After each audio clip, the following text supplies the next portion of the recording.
Cool. Well, we're gonna spend the next little bit talking about the elements of a mix, the building blocks of a mix. So now that we've gotten through all the theory and actually kind of how everything works, get to the fun stuff of kind of how to apply it and how it all works together for the good of those who love Him. Okay. But anyways, okay. So there are kind of three building blocks or key elements to a mix. These are the three things that make or break the mix. A mix, when I say that, I'm referring to a blend of instruments, of inputs that create what we hear as music. So these three things are EQ or equalization, dynamics, and effects. These are the three things. The EQ controls, the tone and how they all fit together. Dynamics being, how loud and soft certain parts of the songs get or certain instruments get, and effects kind of create the space that the mix set in, the stereo image, the depth, that kind of thing. So let's start with talking about EQ. There we go, cool. Which we actually touched on this earlier, but just quick again, component EQ is speakers, the components to the enclosure itself. System EQ is the speaker to the room, and the channel EQ is the microphone to its source. Okay, what we're gonna, huh? It depends on how you have it set up. Here at Northlands, we do use the graphic EQs that are on the console for our system EQ.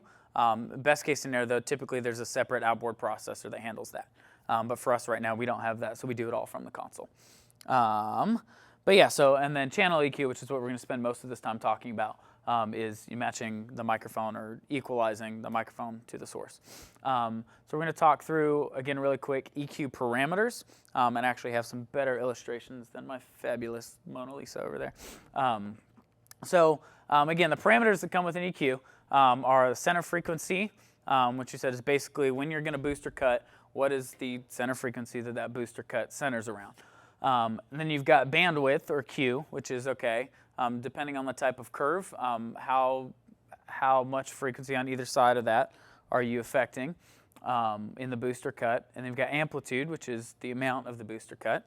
And then you've got the slope, which basically comes into play more so with shelving EQs and such. But it's basically, when you make that cut, it's an enhancement on the Q portion of it. It's when you're shelving off, how steep does that happen? Is it, if we hop over here for a second, when I make that cut, is it, let's say it's right here, is it a super gradual kind of like that, or is it like, am I chopping it off? Does that make sense? And that has a big effect, because if my corner frequency is here and I'm chopping it off, pretty quick, then it's going to affect a lot more than this one. Or even though, I might be turning down by 15 dB, it's an extremely slow 15 dB to where even if I'm cutting, below 80 hertz, I'm still going to be hearing 40 hertz because it's such a slow, it's a very gradual. But that's the slope. So this graphic kind of helps you see all of that. So again, vertically, you've got amplitude there. You've got your center frequency. The bandwidth is, frequency 1, frequency 2, and everything in between. So it shows that. So that's just kind of good to kind of help break it down and see all these various parameters and what it allows you to adjust. And then we talked through most of these already. The only one we did not hit is the graphic EQ. So again, really quick review, shelving EQ. You set a corner frequency, and it is a high shelving EQ is everything from that corner frequency upwards, and it shelves it up or down. A low shelving EQ is the opposite, just on the low, and everything below the corner frequency. And then a band pass, again, is a specific band of frequencies. One that's kind of fits into this category. It's kind of in between a shelving and a band pass. But if you've heard of a high pass filter or low pass filter, and basically it's essentially a shelving EQ on steroids. It's a shelving EQ with an extremely steep curve or slope. So basically a high pass filter, in the name high pass, it passes through high frequencies. So high frequencies will pass through it, low frequencies will get cut. Some consoles will call it a low cut, which again, same thing, just talking, I like my way better, so high pass. No. But yeah, so high pass frequency, and this is honestly, a lot of times on consoles, it is joined up near the preamp section at the very top, usually on the preamp section or the very first thing in line in the EQ. And on analog consoles, a lot of times it's fixed, like this one. If you look, it says HPF, high pass filter, at 100 hertz. So you hit that little button, hit the rest of your EQ circuitry, it's shelving off everything 100 hertz and below. So it cleans up the super low end, which, real quick note, we'll get into that later, but when it comes to when to use a high pass filter, when not to, I personally, for me, it's on everything except for the kick and the bass. You don't, in a vocals, like, there might be content down below 100 hertz on certain things, but in the context of a whole mix fitting everything together, you don't want your vocal taking up energy down there that your kick drum could be having, or your bass. Does that make sense? So it's just cleaning up, which we'll talk more about that. But anyways, so again, high pass filter is basically a shelving EQ on steroids. And then the only one we didn't talk about was the graphic EQ, which I believe, in fact, I've got graphics for each of these. I don't remember. So again, shelving EQ, boosting or cutting above or below a corner frequency. Bandpass filter is a group of frequencies like that, and it's just passing that specific group and turning it up or down. And then again, we're talking semi-parametric. It gives you control over the gain, the amplitude, and the frequency, but no Q control, no bandwidth control. So that's an example of a semi-parametric, what it might look like. It could look like anything, but those are the parameters you kind of look for. And again, all of these principles, these are regardless of what console you walk up to. You want to kind of train yourself to look for these things. You learn the principles, the theory, and then whether it's a tiny little 8-channel or whether it's massive analog or digital or whatever, you're going to find these exact same parameters somewhere on there. So once you know this is what the parameter does, then it's just a matter of, okay, now where's the knob for it, if that makes sense. Cool, so that would be a semi-parametric, which gives you control of center frequency and amplitude. A fully parametric, shout out to SSL, one of the most phenomenal brands on the planet. Gives you control of the center frequency and the bandwidth and the amplitude. So a lot of times you'll see it like that, the top left there in the mid band. You see it says Q, and it kind of gives you a little graphic to show, okay, you're either widening or narrowing the bandwidth. And then you've got your frequency and your plus and negative, your amplitude. So fully parametric basically means it gives you control over all three parameters. And then a graphic EQ, which essentially, hence the name, it kind of graphically gives you a readout of the type of response that you're creating. So this is the type of EQ that is most commonly used on system EQ. And basically what it is, it's a series of extremely narrow bandpass filters. So it kind of gives you, it basically gives you a mini fader for each one, and a typical graphic EQ is set what they call a 31 or a 1/3 octave or 31 band EQ, which basically means it's giving you 31 bandpass filters across the musical spectrum. And each one, it occurs at 1/3 of an octave of the musical spectrum. So every octave is split up into 3 bands, which we're not going to get into musical octaves because it's not linear and it's kind of confusing. And frankly, I don't understand it. So, no, I'm just kidding. But anyways, yeah, so if you look, it goes all the way from 20 hertz all the way up to 20 kHz. And it kind of hits all the primary frequencies in between. So this is typically what's used when you're ringing out a system or when you're setting up a system EQ. You really wouldn't use a graphic EQ on a specific channel. The exception might be if you're trying to ring out a lav or a headset mic for feedback. Again, these are very narrow, very accurate bandpass filters. So a lot of times when there's feedback issues, it's at very specific frequencies. You hear that ringing, and it's at a specific frequency. So instead of taking up a parametric EQ to kind of shelve it out and get all pretty with it, you can just go, oh, it's 630 hertz, boom, notch it out, problem solved. So again, these are just very focused kind of little, get down to like scalpel level and really get to work. So, but these are mostly used on system EQ. So whether that be a monitor or your main house PA, or that's kind of what it's used for. So those are the types of EQs. And then, so we're talking dynamics, okay? Excuse me. So basically, dynamics refers to, most basic sense, compression and gates are the two kind of elements we're going to be talking about. Dynamics in general are basically the dynamic range of a source or a song or something is essentially the distance between its lowest level, lowest volume level, and its highest volume level. So the dynamic range, for example, of something like a snare drum, okay? You hit a snare, it's pretty much loud and off. So it's dynamic range. It doesn't have a whole lot of play in it. It's kind of just bop, bop, bop, you know? Whereas something like a piano has a dynamic range. It could be something super soft, and then you get going, and now it's way up here. Or a vocal, you know, some singers, you know, verses and stuff, or stuff that's in their lower register, it's normally a little bit quieter, and then they, you know, hit the chorus, they hit that, you know, 20th minute of that Hillsong song, and they punch it through, and it's a whole nother, you know, so their dynamic range from, you know, lowest level to highest level, it's a pretty wide dynamic range, as opposed to something like snare drum or something doesn't have quite, you know, as wide of a dynamic range. But what things like compressors and gates allow you to do is twofold. It allows you to contain the dynamic range, to take a compressor in its most basic sense. It makes the louder things softer and the softer things louder. So it basically takes your dynamic range. So I'm actually going to draw this one out. Basically, you got a compressor. Let's say this is our center line. You're going to see this a lot today. So you've got, let's say you've got a vocalist who's singing, and again, maybe at first they're kind of, you know, singing the verse, and then it's like, oh, getting really excited, down, okay, and then now we're back down, okay. If you're trying to control a volume level, a singer like that, you're going to be pushing the fader up, and you're like, oh, God, I almost just blow my speakers, you know. Trying to ride it with your finger. What a compressor does is basically you can set, and we're going to talk through each of these parameters, but I'm just going to give you a brief. Basically, you can set a threshold. So you set, the compressor has a knob that's called the threshold, and you're going to set it, and basically what it does, as soon as the signal level jumps over that threshold, it's going to turn it down by a set.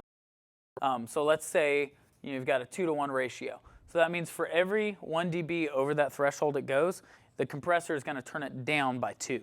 So if it goes 1 dB over, it's going to take that and it's going to notch it down under my threshold. Does that make sense? Okay. And then again, so basically what you're doing, so if my previous dynamic range was here to here, now I'm going to shrink it. So now my dynamic range, let's do it again down here. This same thing is going to look something like this, and then it's going to get big, but it's going to kind of stay a little more consistent in this area. So now my dynamic range, and again, these are not exact drawings, but yeah, so now I've got, as opposed to something, you know, a dynamic range that's that wide, now I've got it about that wide right there, and now I can take this whole thing, let's say this is my level of clipping up here, maybe this is as loud as I can get. Let's say it's right here on here. I don't really have a choice. My highest point is hitting that mark, so I'm as loud as I can get. But now if I bring those down, now look how much more volume I can get out of that entire piece, that vocal. Does that make sense? So basically, I'm taking it, I'm going to squash the overall dynamic range and turn the whole thing up. So I can get overall more volume, and I don't have to worry about the vocalist or whatever it is jumping out in front. But does that make sense? So that's, I mean, in its most basic sense, that's what a compressor does. Where did I put that marker? Here we go. And this actually, I really like this graphic because it basically, if you can look, the dotted line going from corner to corner, that's complete, that's normal, unaffected, standard level on its own. Okay, if you look at the top, the orange, that's an example of what a compressor does. Again, once it crosses that threshold, it turns it down by a certain ratio. So how hard that angle is the ratio. If you've got a 10-to-1 ratio, then that's, you know, practically like a limiter down there. A limiter is a compressor on steroids. It's basically what we call like a brick wall. It's do not cross this threshold. If you hit it, it's turning it down 100 dB to 1. It's, you know, an infinite ratio. It will not let it cross the threshold. So that's the kind of thing you put on speakers to keep them from blowing and that kind of thing. Whereas a compressor is more of a musical. And then on the bottom end, you've got an expander, which is, it's basically the low end of a compressor, where it's basically making the quieter things louder. Apparently louder by softening the louder things. So a compressor kind of works both ways. Expander is kind of the back half of a compressor, where it's taking, if my loudest point, again, if this is my original dynamic range, and I'm going to squash it to here, turn the whole thing up, now my quiet stuff that was way down here, now look how much louder it is. And my loud stuff is now sitting right here with it, so the apparent loudness, it's all comes through the same. So, you know, if you're compressing a vocal or something really, really heavy, one of the things you'll notice is things like breath, you know, when they're taking a breath in between words, or, you know, licking their lips, or just mouth noise, that kind of thing, is like you're actually going to hear it right in your face, because that's the quietest part. That's way quieter than them singing. But the compressor is bringing all of that up. And that could be a good thing or a bad thing, but it's just little things like that. You'll notice the super quiet stuff gets a lot louder, and the stuff that's, you know, normally jumping way out in front is going to come down quite a bit. And this is just a picture of one of the best compressors known to man for some inspiration. Some of the fun you can have with compressors. But really quick, so we're going to, the parameters on a compressor, the things it gives you control over. This is just a plugin from Pro Tools, a software version of a compressor. For now, we're going to ignore the knee. Basically, that is the kind of curve at the threshold. So is it an immediate, okay, is it going to go, or is it going to kind of nice roll off? But you don't see that as often in a live setting. But first off, you got the attack, which basically the attack, and this is stuff you will want to remember, FYI. But the attack is basically the amount of time, once the sound crosses whatever threshold you set, how fast does the compressor start acting? So if you look, that one's set to 30 milliseconds in that picture. So that means that once the sound crosses the threshold, the compressor is not going to compress it until 30 milliseconds after it's crossed the threshold. So it's going to let a little bit through, which if you go back to the whole ADSR concept, the attack, decay, sustain, release, that might mean that if the attack happens within the initial 30 milliseconds, that the compressor is not going to catch the attack. So you got a snare drum at a 30 millisecond attack, that crack of the stick going through, the compressor is not even going to touch that because it's acting after the fact. And you can bring that, I mean, that's a pretty slow attack. So you can bring it up to really fast to where you're catching that. As soon as the stick starts to touch the head, it grabs it, and by the time that attack, it gets to its full volume, the compressor's already grabbing it and bringing it down. So again, the attack is the amount of time it takes the compressor to start acting once it's crossed the threshold. Then the ratio, again, is, okay, so for every dB over the threshold, how many dB is it going to turn it down? So that's a 5-to-1 ratio. That's pretty moderate.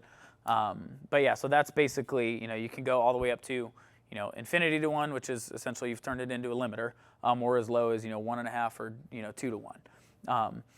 Other one is the release, which again is basically the opposite of the attack. Once the signal falls back below your threshold, so maybe the singer belted out a note and now they're gone. Once the signal falls below the threshold, how long before the compressor lets up on it? So if this is my threshold, signal's coming up, the compressor is pushing it down, how long back below there before the compressor lets back up?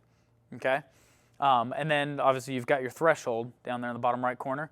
And then the gain is basically, if you think about it, when the compressor is compressing the signal, it's literally turning it down. It's taking, maybe you were punching 6 dB ahead before, and it's turning it down, 6-to-1 ratio. So now you're right back at 0. So technically, you've lost 6 dB of volume. So either your vocal is going to get quieter every time they hit it, or if you, again, this is the part where you bring the whole thing up a little bit. You have output gain, which is you can look at a gain reduction meter, which if you see on the right side, the far right meter here, it says GR.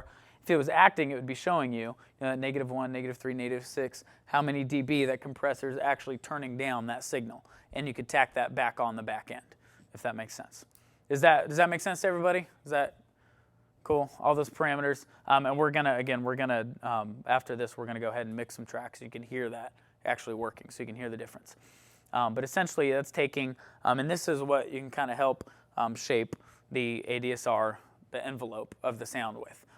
It is, because you can, if you set the attack time slow, you're leaving alone the attack, but then you're squashing the decay. Or you set it really fast attack and a release, so you're only catching the attack, but the decay and the sustain and all that is coming through normally. So you can kind of compress specific parts of the envelope of the sound. You can do all kind of different things with it. So the next one I want to hit is what's called a noise gate, which is almost the opposite of a compressor. Noise gate comes from basically, if you think of it like an actual gate, it's basically, let's say this is the gate. As long as the signal is below the threshold of the gate is going to stay closed. It's not going to allow sound to pass at all. It's going to turn it all the way down, or 60 dB. See, if you look, this ratio is 100 to 1. But it's basically the opposite. It affects it when it's below the threshold, not over the threshold. So compressor affects it by that ratio once it goes over the threshold. The gate affects it by that ratio when it's under the threshold. So this is helpful, if, like, say a guitar amp has a buzz or something and you don't want to hear it. Okay, well, the distance between the level of that buzz and when they actually start playing is huge. So you can set a gate threshold somewhere in there to where when it's just buzzing, it's below the threshold, it's going to turn that, it's going to not let any sound through. So it's going to keep that buzz at bay. You're not going to hear it. But then as soon as they start to play, the level jumps up above the threshold. It opens back up and passes audio just like normal. And again, you've got a lot of the same parameters, the attack, the release, which is, okay, once it crosses the threshold, how fast does that gate open? And then once it drops back below, how fast does it close? And we're going to put some of this into practice when we get to mixing. And then the hold is basically, sometimes you'll see that, and it's the amount of time between the attack and the release. So basically, it's going to, before the release starts catching in, it's going to hold it for however long you set it for, if that makes sense. So that's, again, it's basically the opposite of a gate, and that's usually used. The other major use for noise gates is cleaning up drums.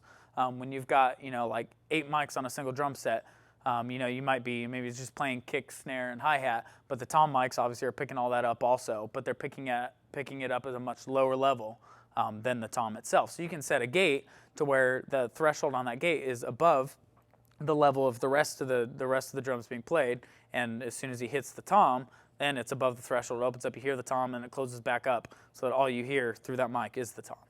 Does that make sense? Cool. So that kind of helps you kind of isolate and get that kind of thing. So that's a noise gate, and again, I'm line through this, but just kind of hitting parameters, and I think it'll make a bit more sense when we actually start tweaking a little bit. You can hear. But again, those are the tools that really control the dynamics of the mix. Yeah. So I've seen this before in Ableton.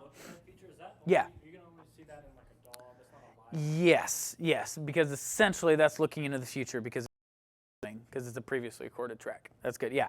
Normally it would be awesome if they could find a way to do that on live consoles, process in the future. But yeah, that's basically what it is. It's a look ahead to where, I mean, it just makes it more effective. It's, benefit of being in the studio. But yeah, that's what that is. But yeah, so that is, so again, those are other questions on either compressor or gate before we move on? No? Okay, cool. So again, the third aspect is this lovely pixelated picture of an effect. But effects are kind of the last, they create the space in a mix. They create, the kind of, you've got dynamic, which is kind of top to bottom, the energy level, and then you've got which is depth, front to back. It kind of puts everything in a space to where when you're listening, it feels like you're there, if that makes sense. And in the live world, the majority of what we use are reverbs and delays. There are other things like choruses and flangers and all different kind of effects like that. But for the most part, from an engineering point of view, really all you're using is reverbs and delays, sometimes chorus. But anyways, yeah, so I'm going to talk through just reverb and delay really quick. But for reverb parameters, the things it gives you, and again, there's a guy, some of you may have heard of him, his name is Chris Lord-Alge. He's a studio engineer, phenomenal. He's had a hand in just about every hit record in the last 20 years mixing it. But anyways, his take on effects, I absolutely love, and he said that effects are to be used like makeup. It should cover up the zits without looking like a clown. You should have to look for it if it's there. It should not be. Now, of course, there's an exception to the, there are times, okay, you go for a specific effect and it's like, boom, it's effect. But as a general rule of thumb, you should have to look for them. It should be kind of a subtle, you don't want like, ba-da, reverb, And granted, there is a time and a place for that, but it's not all the time. So anyways, for me, that I'm like, hey, yeah, cover up the zits, don't look like a clown. Cool. But yeah, so the parameters most reverbs will give you. Pre-delay, which is essentially, well, here we got pre-delay, size, there's a wet and a dry mix, and then the decay time. And I'm actually going to talk through them from this screen. But basically, a pre-delay is the amount of time. So let's say I'm talking in a microphone. When I say, hey, how long before I hear the reverberated signal? So when I say, if I'm in a room like this, I mean, there's not a whole lot of reverb in here. It's a pretty dead room. If I was in a huge hall, I might say, hey, and right away I'm going to hear reflections going down the hall, and those building up here. That's what creates the ambience. That's what creates the reverb.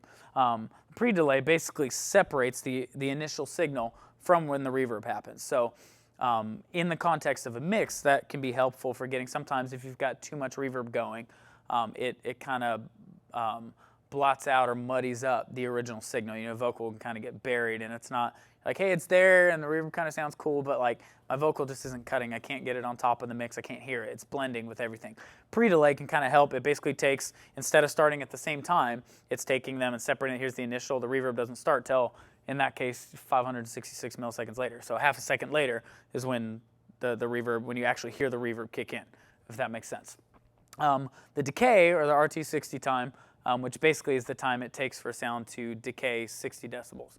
The decay is the time, basically how long does that reverb tail carry on for. So again, that one's set to just over 3.5 seconds. So that's a pretty long tail. I mean, it's gonna go hey, and for 3.5 seconds you're gonna kind of hear it tail off. So that's a pretty good sized verb. But that's one of the parameters it'll give you.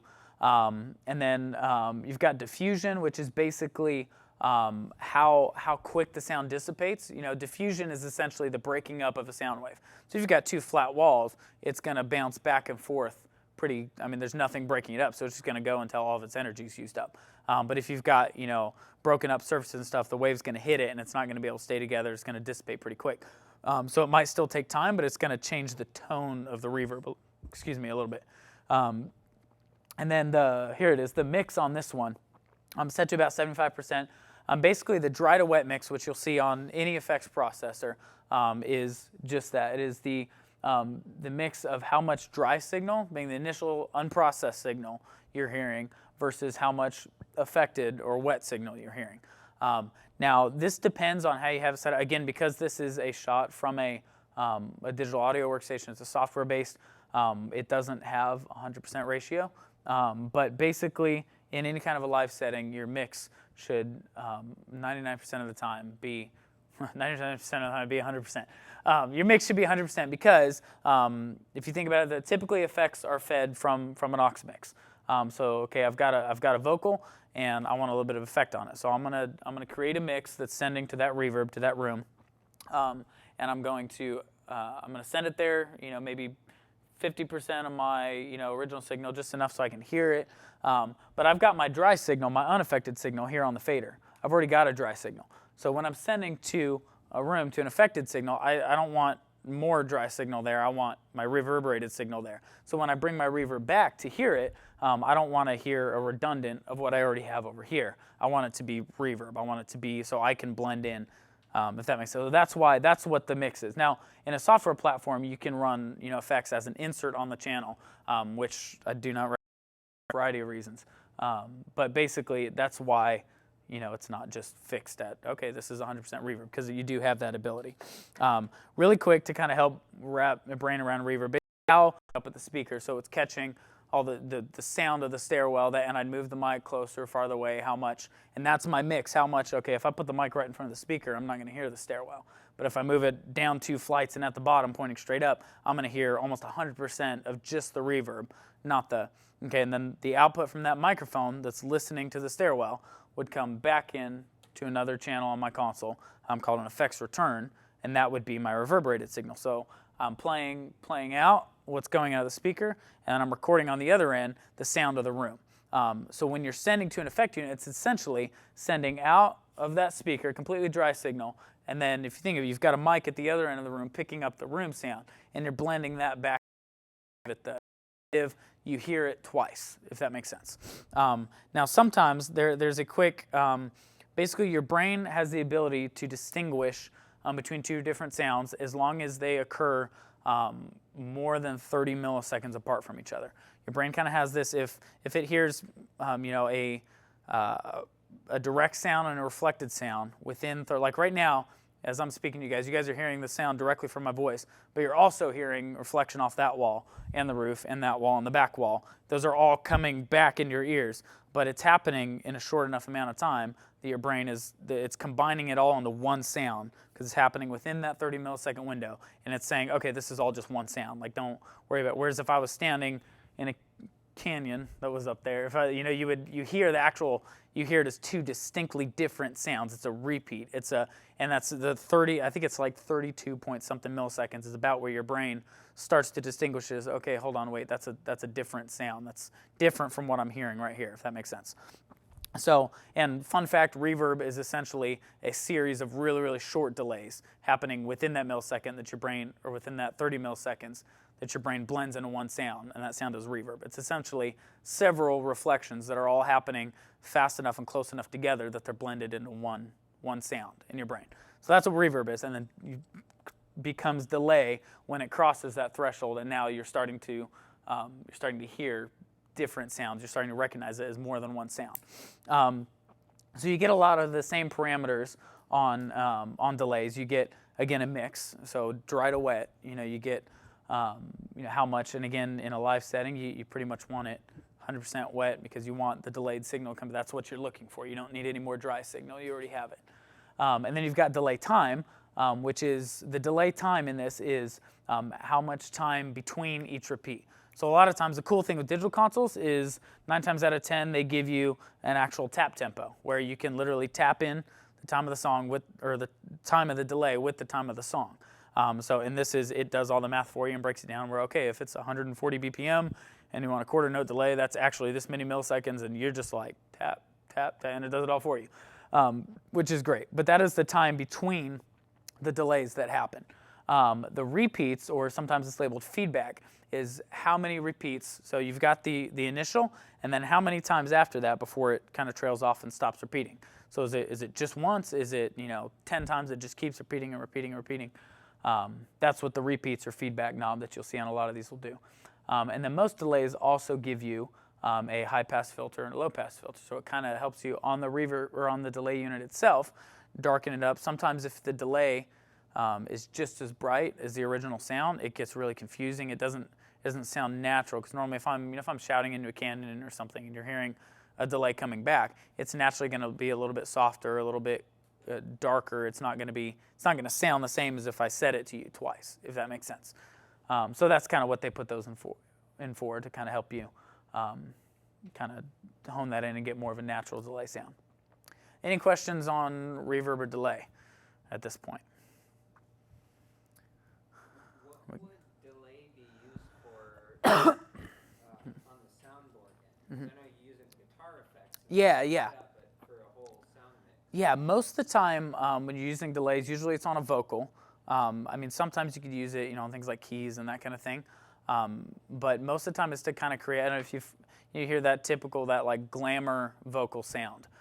Usually it's got a bit of a delay in there, that kind of arena sound, where it's more, that's one of those instances where it is a specific effect that you go for. Or sometimes, a lot of the kind of earlier, 70s and 80s type, the vocal sound from those is made with a really, really short slapback delay, where it's identified as a separate sound, but it's a really quick, and that's kind of the sound that's definitive of that time period. So it's like, hey, I kind of want to sound like this, and it's like, okay, well, this is how you get it. This is what they did. And so usually delay, it's hard to mask a delay. It's kind of obvious, so it's more of a, okay, I'm specifically going for a delay effect here. And so a lot of times, specifically in church or worship contexts, it works great on slower songs where it's really worshipful, and you kind of want that I like to call it the kind of glamour trail behind that. Works really, really well on female vocals, that type of thing where it's kind of specific sound you're going for. So yeah. Are there any issues running into with phasing and delays? Do you ever get phase problems? Not phase problems, only because of the amount of time between the delays. Your brain phasing, again, when you get into multiple times, it's your brain, it's blending them together and changing the sound of that because it's happening within that 30 millisecond window. So when you have phasing problems, it's time differences that are occurring 30-second or 30 millisecond threshold. So it's changing the sound because your brain is taking a second sound and blending it with the first and treating it as one sound. So if you have a slapback, that's still going to be above 30 milliseconds. Yeah, it won't necessarily. And on the tails, you might have some, you might notice, but usually that's the kind of effect you're going for. It's obvious. It's like, okay, that's supposed to sound like that. It's when you get into, if you get delays under that, where you start messing with phasing, and that's what, if you're using a delay under 30 milliseconds, that's when you start to, that's also, a lot of digital consoles now will have an input delay option, which is more of it's not an effect. That's why we didn't really talk about it here, but it's more of a utility. For example, maybe you've got two mics on a kick drum. You've got one inside and one outside. There's a physical time delay between, the one on the back end of the kick drum is going to hear it, 3 or 4 milliseconds after the one that's inside the kick drum, just because it's closer to the beater on the head. So there's naturally going to be a time delay, and that could potentially create some phasing issues. Granted, 3 to 4 milliseconds is negligible. You're not really going to hear anything. But that kind of thing is what that's used for. But that's not an effect. That's like a utility. Where you're purposely correcting for phase problems. But cool. Everybody good? Sweet. Well, let's take a quick, maybe 5-minute break, and then we're going to go ahead and fire up some tracks and have some fun. Sweet.